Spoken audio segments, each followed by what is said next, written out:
Doctor তার চোখের দিকে তাকিয়ে বলেছিলেন, আপনার হাতে আর মাত্র কয়েক সপ্তাহ আছে। সেটা ছিল 1999 সাল। আজ 2026 সাল। সেই নারী এখনো বেঁচে আছে। শুধু বেঁচে নেই, 2 সন্তানের মা হয়েছেন, বই লিখেছেন, আর সারা পৃথিবীর লাখো মানুষ আজ তার গল্প জানতে চায়। কিভাবে সম্ভব হলো? পুরোটা শুনলে আপনার ক্যান্সার সম্পর্কে ধারণাটাই বদলে যাবে। তার নাম হচ্ছে জেন ম্যাকলেল্যান্ড। পেশায় ফিজিওথেরাপিস্ট, থাকেন লন্ডনে। 1994 সালে মাত্র 30 বছর বয়সে তার জরায়ু মুখের ক্যান্সার ধরা পড়ে। অপারেশন হলো, রেডিওথেরাপি হলো। জেন ভাবলেন, যাক, বিপদ কেটে গেছে। কিন্তু না। 5 বছর পর 1999 সালে রুটিন চেক আপে ধরা পড়লো ভয়ঙ্কর খবর। ক্যান্সার ছড়িয়ে পড়েছে ফুসফুসে, একদম স্টেজ 4 অবস্থায়। মেডিকেল ভাষায় যাকে বলে টার্মিনাল, মানে শেষ ধাপ। আর নিয়তির কি নির্মম পরিহাস দেখুন। ঠিক তার 3 মাস পরে ছিল তার বিয়ের তারিখ। কার্ড ছাপা হয়ে গেছে, চার্চ বুক করা হয়ে গিয়েছিল। ডাক্তাররা বললেন কেমোথেরাপি দেওয়া যায়, কিন্তু এটা শুধু সময় বাড়ানোর চেষ্টা, বাঁচার আশা নেই। এই জায়গায় এসে বেশিরভাগ মানুষ ভেঙে পড়েন। জেনও কেঁদেছিলেন। কিন্তু তারপর তিনি এমন একটা কাজ করলেন যেটা তার জীবন বদলে দিল। তিনি প্রশ্ন করা শুরু করলেন। ডাক্তারদের জিজ্ঞেস করলেন, আমার টিউমারটা ঠিক কি দিয়ে তৈরি, কত দ্রুত বাড়ছে, কি খেয়ে বাঁচে এই ক্যান্সার কোষ। আর তখনই তিনি এমন একটা তথ্য জানতে পারলেন যেটা শুনে তিনি স্তব্ধ হয়ে গিয়েছিলেন। সেই 1924 সালে অটো ওয়ারবার্গ নামে এক জার্মান বিজ্ঞানী আবিষ্কার করেছিলেন ক্যান্সার কোষের খাওয়া দাওয়ার ধরনই আলাদা। এরা সাধারণ কোষের চেয়ে বহুগুণ বেশি গ্লুকোজ টানে। এই আবিষ্কারের জন্য তিনি নোবেল পুরস্কারও পেয়েছিলেন। জেনের মাথায় একটা প্রশ্ন ঘুরতে লাগলো, ক্যান্সার যদি খেয়ে বাঁচে তাহলে তার খাবার বন্ধ করে দিলে কি হবে? 1 সেকেন্ড, গল্পের সবচেয়ে রোমাঞ্চকর অংশটি এখনো বাকি।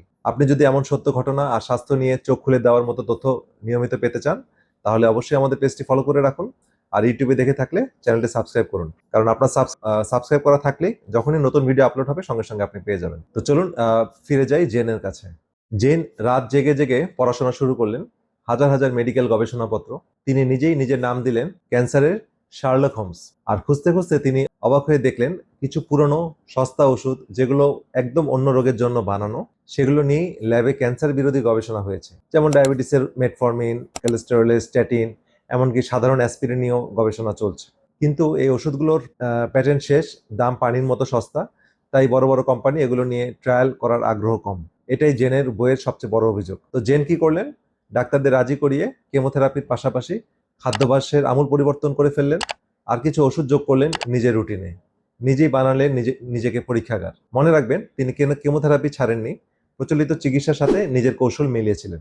এবং তারপর মাসের পর মাস তার ব্লাড রিপোর্ট ভালো হতে লাগলো। যে ক্যান্সার তাকে কয়েক সপ্তাহ শেষ করে দেওয়ার কথা, সেটা থেমে গেল। পরে যখন কেমোর পার্শ্বপ্রতিক্রিয়ার কারণে তার রক্তে লিউকেমিয়ার পূর্ব লক্ষণ দেখা দিল, মানে দ্বিতীয়বার তিনি মৃত্যুর মুখোমুখি হয়েছিলেন, তখনও তিনি একই পথে হেঁটে ফিরে এসেছেন। আজ 25 বছরেও বেশি সময় তিনি ক্যান্সার মুক্ত আছেন। তার লেখা বই হাউ টু স্টার্ভ ক্যান্সার আন্তর্জাতিক বেস্টসেলার। আর তার দেখানো পথে বিজ্ঞানীরা এখনো ড্রাগ রিপারপাসিং, মানে পুরনো ওষুধের নতুন ব্যবহার নিয়ে রীতিমতো গবেষণা চালাচ্ছেন। আর এখানে একটা পরিষ্কার কথা বলে রাখি, জেনের গল্পটা একজন মানুষের ব্যক্তিগত অভিজ্ঞতা। এই পদ্ধতি এখনো চিকিৎসা বিজ্ঞানে প্রমাণিত ও স্বীকৃত চিকিৎসা নয়, গবেষণা চলছে।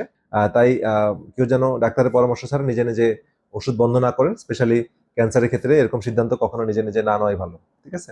অবশ্যই আপনি অনকোলজিস্টের সাথে কথা বলবেন। কিন্তু জেনের গল্প আমাদের একটা জিনিস শেখায়, প্রশ্ন করার সাহস এবং হাল ছেড়ে না দেওয়ার জেদ। তো ভাবুন তো, ডাক্তার যদি আপনাকে বলতো হাতে কয়েক সপ্তাহ সময় আছে, আপনি কি করতেন?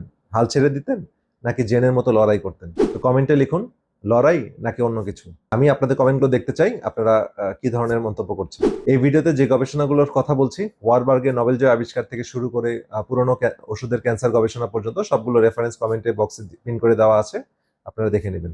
তো ভিডিওটি ভালো লাগলে লাইক দিন, আর এমন একজন মানুষকে শেয়ার করুন যার আজ এই গল্পটি শোনা দরকার।